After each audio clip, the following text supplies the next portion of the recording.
Hello, campers, and welcome back.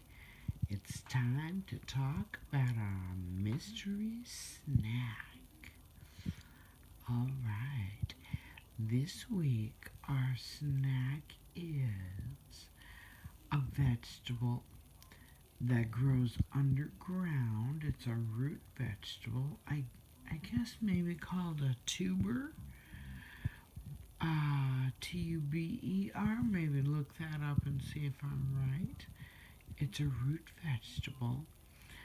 On the outside, it's brown, and on the inside, it's usually orange, but sometimes a pinkish orange or a white with pink or orange flecks, usually orange.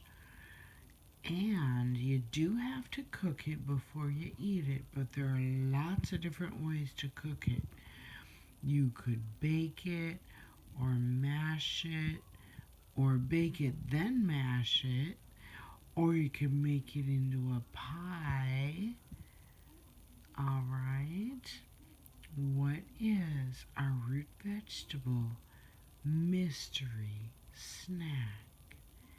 Get your guesses in, and we'll talk next time.